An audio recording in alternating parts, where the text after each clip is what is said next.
At once the man was cured.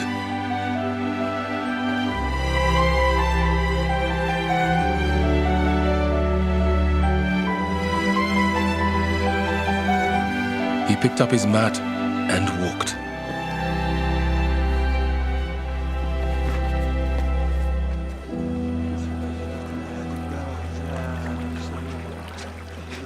The day on which this took place was a Sabbath, and so the Jewish leaders said to the man who had been healed, "It is the Sabbath. The law forbids you to carry your mat." But he replied, "The man who made me well said to me, 'Pick up your mat and walk.'" So they asked him, "Who is this fellow who told you to pick it up and walk?" The man who was healed had no idea who it was, for Jesus had slipped away into the crowd that was there.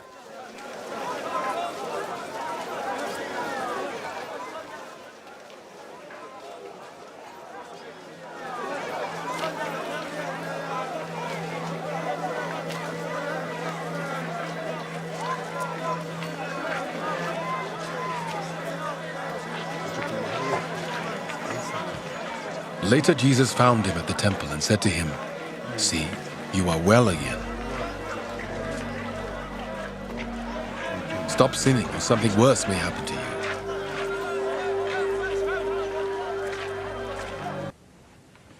Jesus knows what he has done. He has healed a man on the Sabbath. He knows this will create conflict. He's not stupid. The conflict is designed by Jesus to happen. Conflict is the furnace in which the steel of his identity is demonstrated. He's making conflict happen here by doing it on Saturday and not Monday. He could have done it some other time. So in the fires of this conflict, his glory shines. And so I want us to see more of why he did it this way. So verse 10. So the Jews said to the man who had been healed, "It is the Sabbath, and it is not lawful for you to take up your bed." But he answered them, "The man who healed me said to me, take up your bed and walk." And they asked him, "Who is the man who said to you, take up your bed and walk?" Now the man who had been healed did not know who it was, for Jesus had withdrawn, as there was a crowd in that place. Now this is remarkable. Jesus does an absolutely stunning miracle for this man and gets out of there as fast as he can. So that not even the man who was healed had a clue who that was. Now, the question rises then, is Jesus just doing a random miracle? There, I did a random miracle. Now I'm off to do something else. There was just a random miracle happened, and now I'm going to go teach somewhere. What's that? You do this miracle and vanish, and this man's got to go deal with it, and he doesn't even know who it was. No, it's not a random miracle, and Jesus knows what he's doing. Because notice how verse 14 begins. This is a little different than chapter 9, which is very similar. The man did not find him. He found the man. Jesus is tracking him down. He walks away from him, abandons him, gets out of there because a crowd is there, and then he tracks him down in the temple. So verse 14, afterward Jesus found him in the temple and said to him, "See, you are well. Sin no more, that nothing worse may happen to you."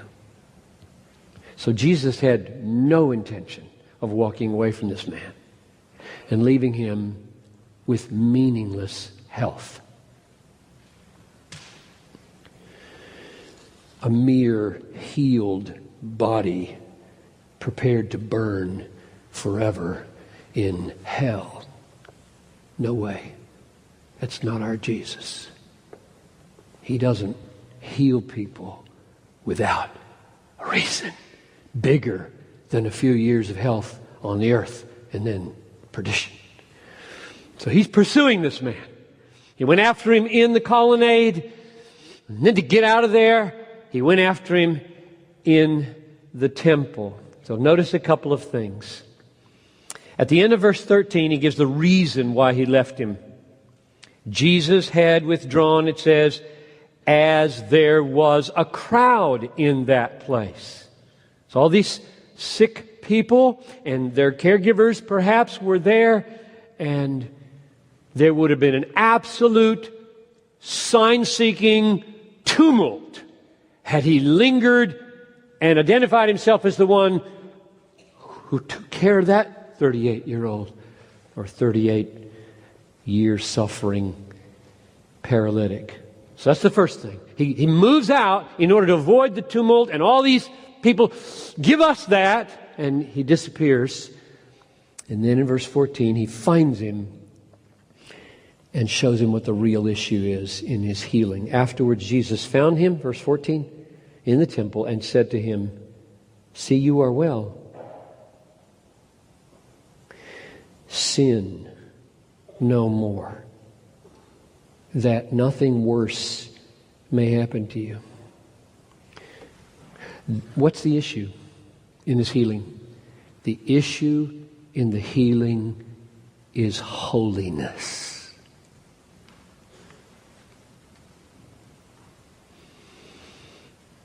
I've made you well. Now I'll tell you what this is about. Stop sinning.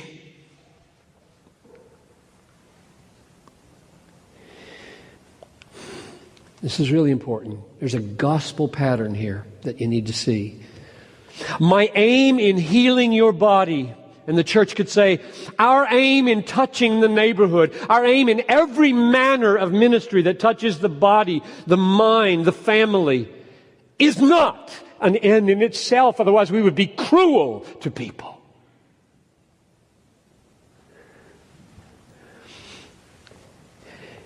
Jesus said, I've given you a gift. It's free. You didn't do anything. You didn't do anything for this gift. It came first. You didn't earn it. You weren't good enough for it. I chose you freely among all those people.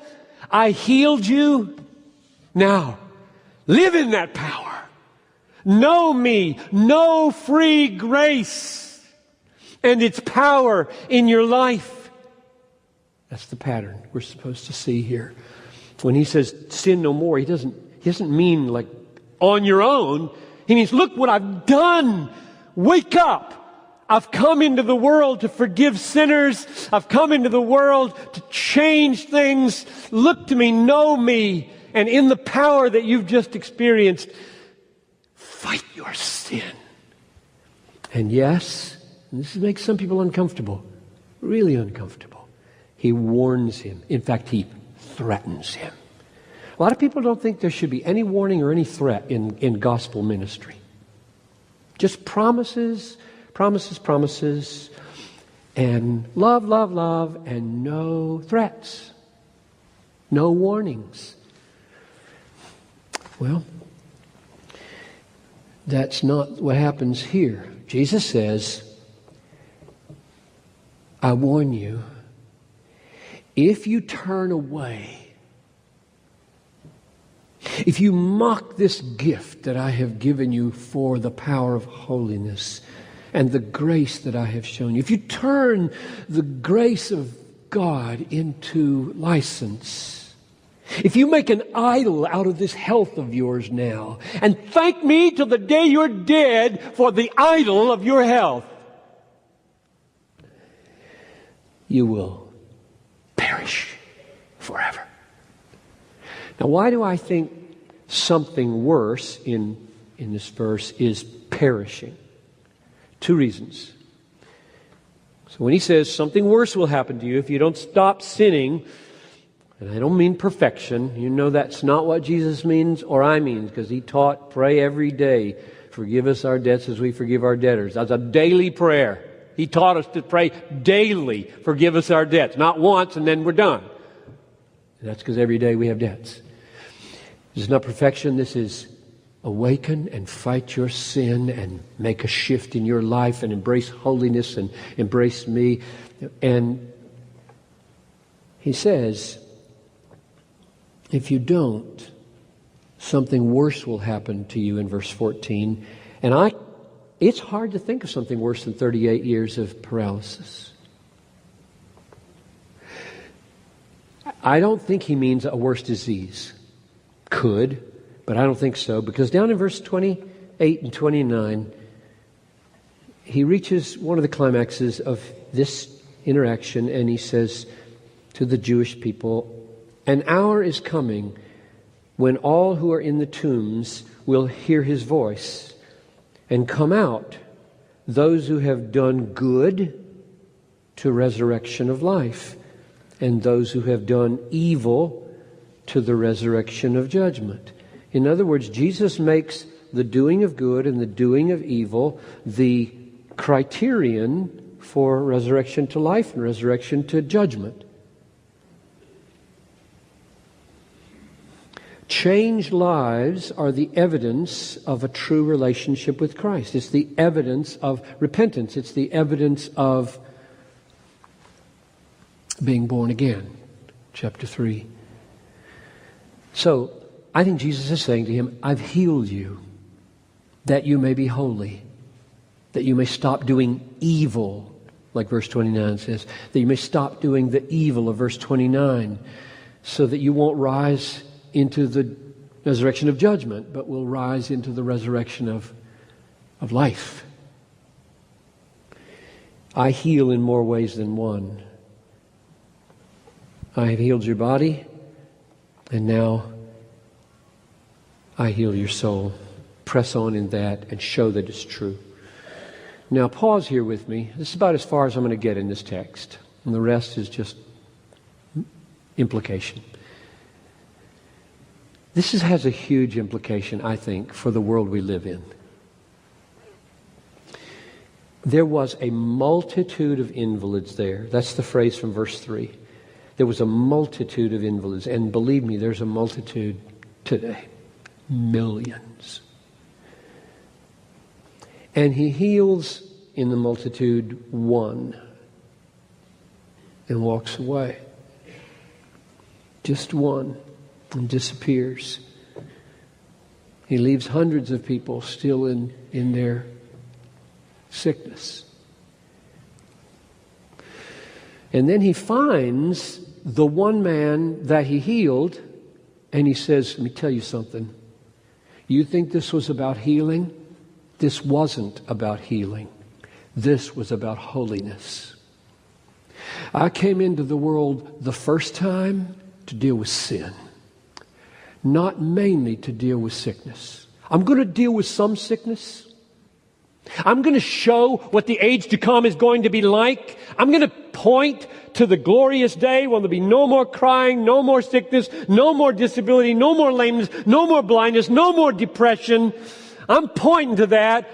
I'm doing it here and I'm doing it there. But mainly, I came to attack the worst thing this world has ever known. Sin. And your healing is about that. Every healing is about that. And every morning when you get up on a bright sunny day is about not sinning. Every disease you get is about not sinning. Every meal on your table is about not sinning. Whether God deals you pain or pleasure, it's about not sinning. That's what he says. I'm going to take you, I'm going to illustrate with you, I can heal you just like I could heal all these. And someday there will be an age in which there will be no more sickness. I have pointed to that.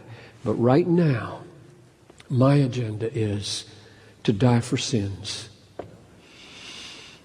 And then to send my people all over the world to lay down their lives to preach the gospel of how sins can be forgiven Malaria is a horrible thing. H1N1 could be a horrible thing. HIV, AIDS is a horrible thing. And sin is 1,000,000 times more horrible than any of them. Because its consequences are not 38 years, but 38 million ages of years. And the only reason anybody would consider helping someone with their sickness and not their soul is because they do not believe that. We will be a both-and church, will we not? We will not be forced to choose between loving people in their immediate crisis and need and caring for their souls. I'm just going to say over and over again that if you care for someone's body in any way with no heart desire for their soul to be saved, you don't love them. I don't care if you do it for 50 years in Calcutta. You don't love them.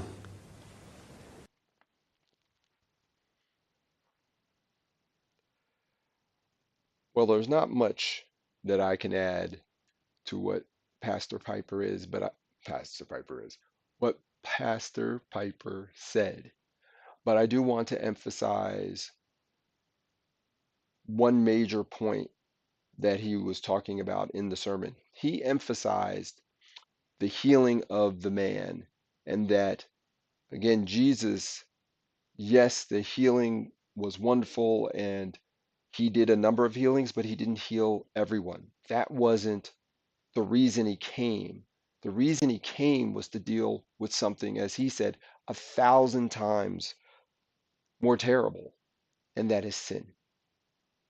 And when we are in Christian ministry, and hopefully we'll be able to put up the slide for A Church in a World, and I wanted to really do this sermon to communicate to everyone in the congregation, and hello everyone who calls A Church in a World their local church home, but also for people who may be visiting us, is that if you look on what we have put up from our website, and like I said, hopefully we have it up.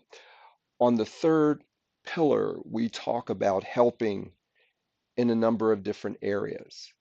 The first two, again, it's all about knowing Jesus and hopefully drawing people, being used by the Lord to draw people to Jesus. But we also want to emphasize, and Pastor Piper talked about, the ministry, and he said like helping families, and he talked about other things. And I want to talk about the Bible is specific, talking about that we as Christians in the Christian community and the Christian church should be out there helping people with their physical needs and challenges. And so I do want to go through and just go, wait, a few verses, maybe a little more than a couple. But let's talk about education, and that the Bible does talk about how we are to train up children in the right way. So go to Proverbs 22:6, Proverbs 22:6, and it says, train up a child in the way he should go. Even when he is old, he will not depart from it. We are supposed to train children up in what is the right way. And this obviously goes in not just first and foremost on who God is and what God says. And that's why with everything that we do, the end game is always Jesus. So, but at the same time, we do need to teach them how to speak. We do need to teach them about the world around them. Okay, so we do need to train up the child. Medicine. Here we're talking about healing, supernatural healing, but the Bible also talks about using medicine. And that is something that we should do. So let's go to Isaiah chapter 38, 31. I was going 38 and 21. I was combining it together. Slow down, Kyle. You move too fast. You got to make. Okay, let me stop. I was going to start breaking into song. Isaiah 38, verse 21. Isaiah chapter 38, verse 21. Now, Isaiah had said, "Let them take a cake of figs and apply it to the boil, that he may recover." How did they know that a cake of figs would help a boil? Medicine. You figure out and you see what is around in the world, and we're so thankful for the Lord helping us with many medical breakthroughs. And there are many parts in the world that don't have basic medications, don't have nurses, nurse practitioners, medical assistants, doctors. And they, again, God is saying in His Word, medicine is good. And we as Christians, if the Lord is putting it on a particular ministry or ministries that is what He wants us to do, we need to do that. But we also must lead with Jesus. I'm going to do two more. I could do many more. Money. Jesus talks about money a lot, a lot. But I'm actually going to go to the Old Testament to talk about money and what Scripture says about money and what we're supposed to do with money. Proverbs chapter 13, verse 11. Proverbs chapter 13, verse 11. Wealth gained hastily will dwindle, but whoever gathers little by little will increase it. Wow. Shout out to Heart in Heaven's savings program, which specifically is teaching this and teaching people over it started in Liberia, and the goal is to grow that to many other places. And A Church in a World partners with Heart in Heaven for a lot of these different areas in whether it's medicine, whether it's education, with Heart in Heaven Digital Academy, where we're now up from kindergarten, or actually preschool, and we're going to go into the ninth grade now in two areas of Liberia. So going back to the education, but it's always leading with Jesus. The end game is always Jesus. So we don't want people to become fixated on money, but we want them to be wise with money, to be able to use what God has given them wisely and for His glory. And we'll finish out on this one because this is many times controversial, and that is business.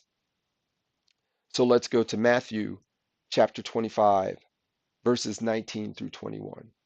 And I'm just taking a small excerpt. I encourage you to read Matthew 25, 14 through 30 to get the entire context. But due to time, I'm just going to do these three verses. Matthew chapter 25, verses 19 through 21. Now, after a long time, the master of those servants came and settled accounts with them. Verse 20. And he who had received the 5 talents came forward, bringing 5 talents more, saying, Master, you delivered to me 5 talents. Here I have made 5 talents more. His master said to him, Well done, good and faithful servant. You have been faithful over a little. I will set you over much. Enter into the joy of your master. And this is Jesus saying this.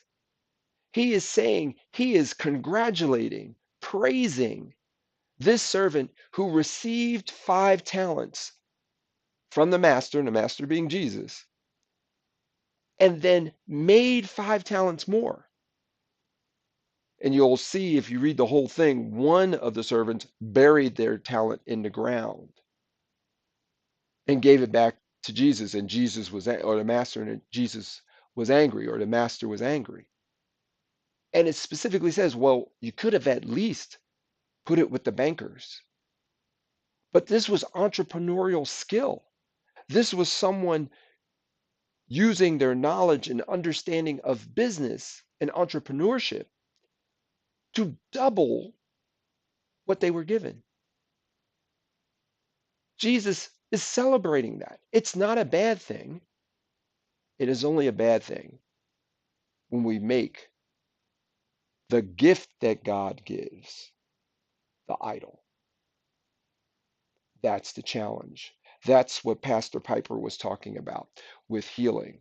And that's with all of it, whether it's money, whether it's entrepreneurship, whether it's going and building a hospital somewhere, whether it's building wells so people can have clean water.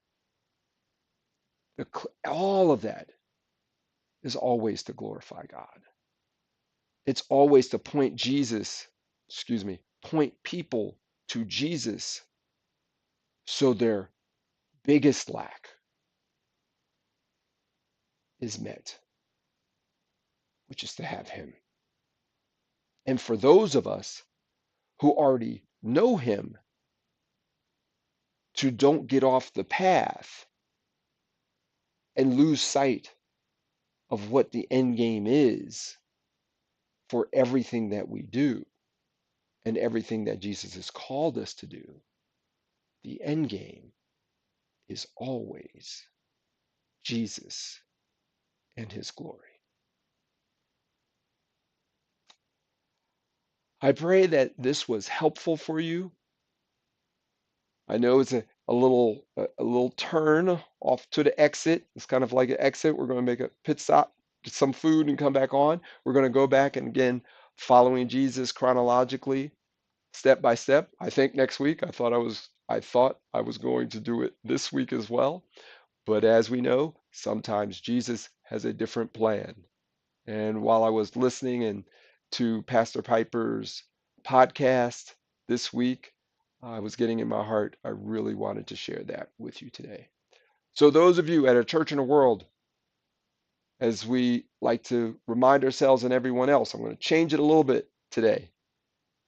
The Christian church is a people, and it is a people who goes out. And yes, we want to build schools for people. We want to have medical facilities. We want to teach people how to save and handle money better. We want to be able to go out and help people with entrepreneurship and build businesses and help their communities. Yes, we want to do that as a people. And we're not a building. But as a people, myself, and I'm preaching to myself because sometimes I lose sight of this as well. But as a people, we always must remember all of those activities to help people are wonderful.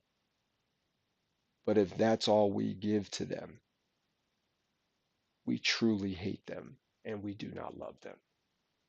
If we truly love them, we understand that those activities, actions are tools to point people to the true end game, which is Jesus of Nazareth, the Messiah, the King.